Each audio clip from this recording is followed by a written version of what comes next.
commission as Secretary of State will terminate at midnight, March the 31st.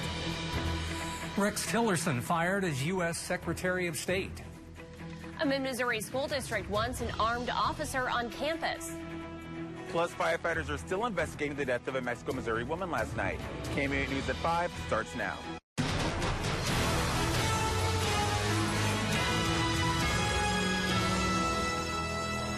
A major shakeup in the Trump administration as the U.S. prepares to negotiate with North Korea. Good afternoon, everyone. I'm Jim Reek. And I'm Emily Spain. President Trump fired Rex Tillerson as Secretary of State. Tillerson, who had just returned from a trip to Africa, said he planned to stay in his position despite several policy disagreements with Trump. White House officials say Trump wants to have a new team in place as he negotiates with North Korea. Trump says he and Tillerson could not agree on how to handle relationships with multiple other countries. We got along actually quite well, but we disagreed on things. When you look at the Iran deal, I think it's terrible. I guess he thought it was okay. I wanted to either break it or do something, and he felt a little bit differently. Tillerson says he learned about his dismissal on Twitter. The CIA director will replace him. Tillerson wasn't the only State Department official to get fired today. President Trump also ousted the Undersecretary of State, Stephen Goldstein. He was third in rank. The White House says he was fired for contradicting the Trump administration on how Tillerson learned of his dismissal. Goldstein says Tillerson learned about his firing on Twitter, but Trump says he and Tillerson had been discussing it for a while. A third firing after a longtime Trump aide is under investigation by the Department of Homeland Security.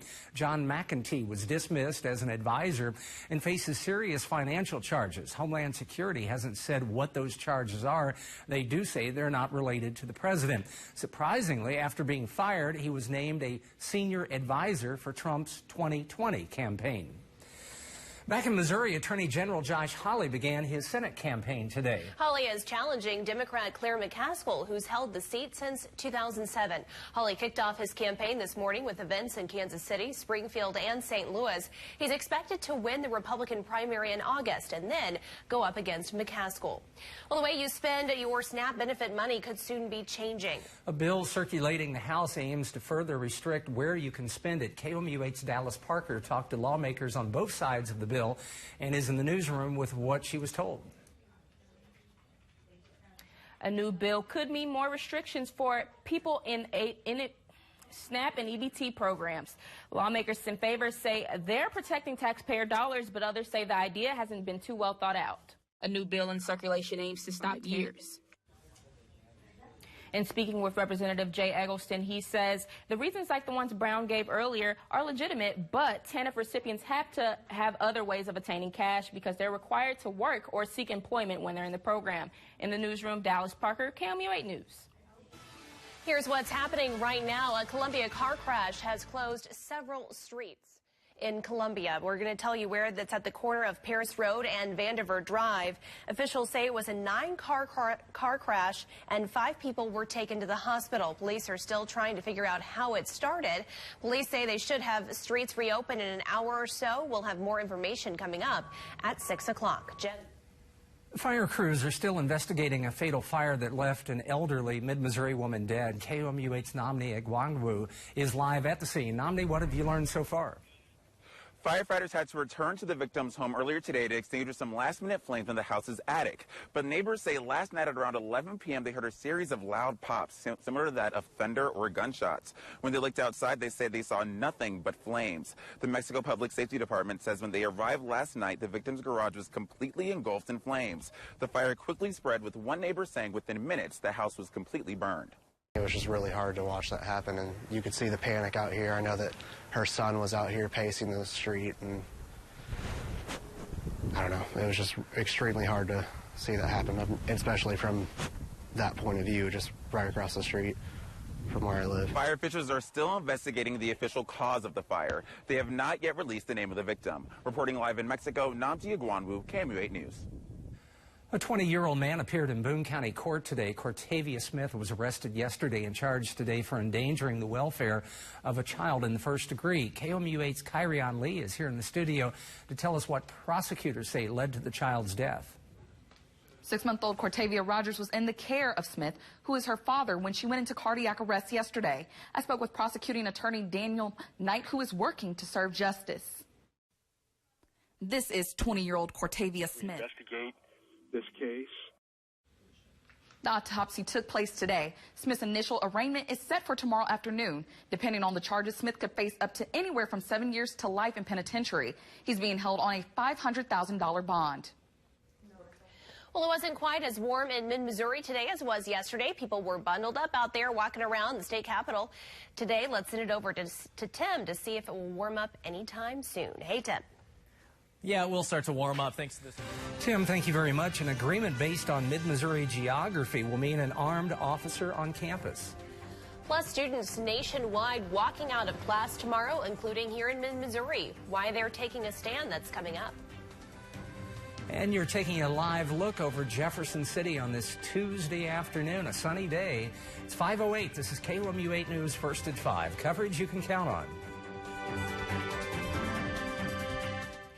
Welcome back. Callaway County approved its first school resource officer to work in schools within the district. KOMU 8's Lydia Nussbaum is in the studio to tell us which district is adding that officer.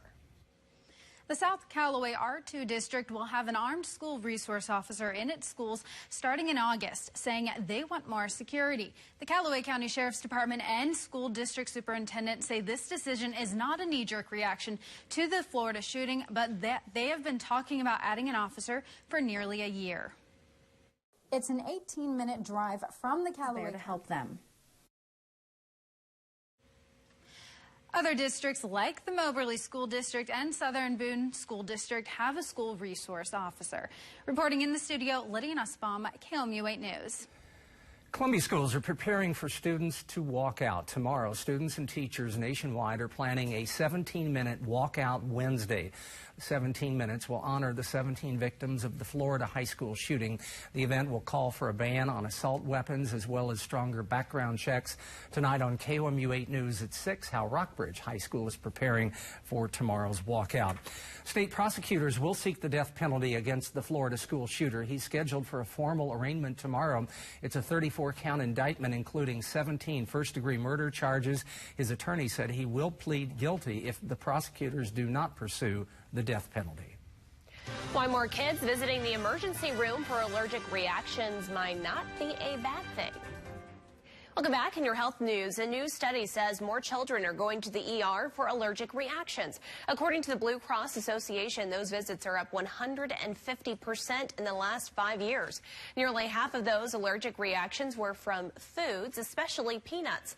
Experts say the increase is partially because parents have gotten better about recognizing the symptoms and getting to the ER faster. The U.S. spends almost twice as much on health care as other wealthy nations. The difference, according to a new Harvard study, is higher prices. Doctors in the U.S. earn twice the average salary than their peers in 10 other high-income countries. Americans also pay the most for prescription drugs and other medical devices. An expensive surgery is usually needed to look into a patient's heart to find life-threatening abnormal heartbeats. But doctors say they found a cheaper, simpler solution. It's called a cardio Insight, which is a vest that makes a 3D map of a patient's heart. Doctors say more tests are needed, but it could be widely available in the next couple of years. Health officials say a group of dentists have died from a mysterious lung disease. The Centers for Disease Control and Prevention found 9 dentists in Virginia to have idiopathic pulmonary fibrosis since 2010. IBF is a chronic disease without a known cause. Past research suggested the closest link to the disease was smoke inhalation, but the center says it will now look into possible links to dentistry. A final check of your forecast and an update on a really big Columbia car crash. A Columbia car crash closes several streets and sends many to the hospital. KOMU 8's Chelsea Haynes is live on the scene with the latest information. Chelsea. I'm here live at the corner of Vanderver Drive and Paris Road, where officials are cleaning up the remains of a 9-car pileup. 5 people were taken to the hospital. I spoke with Assistant Fire Chief Jerry Jenkins. He said no one had life-threatening injuries. Police are out here with cameras. They're trying to figure out exactly what happened. Hopefully we'll have more details for you at 6 o'clock. But for now, reporting live in Columbia, Chelsea Haynes, KOMU 8 News. Now here's a look at what we're following for KOMU 8 News at 6 o'clock. A nearby school announced that they received a $3 million donation today. How the donation will be spent, that's coming up at 6 o'clock. Tim. And with those traffic updates, remember you can get those live conditions for both weather and traffic on the KOMU 8 Weather and Traffic app. Live traffic has a lot of slowdowns in Columbia this afternoon. It's a little chilly this afternoon, too. Sunsets around 7:15 this evening. Your evening temperature down near 26 by tomorrow morning. So it'll be a cold start, warmer into both Wednesday and Thursday. Temperatures around 50s and 60s. Then we have some rain for the weekend and possibly some snow showers back in that forecast Friday night and Saturday. Good news is the ground temps are going to be too warm for any accumulation. Okay. Spring is near. It is near. 6 days? It's trying to. 5 days? 6 days now. 6 days? All right. That's our time for now. Thanks for joining us. We'll see you back here at 6 o'clock.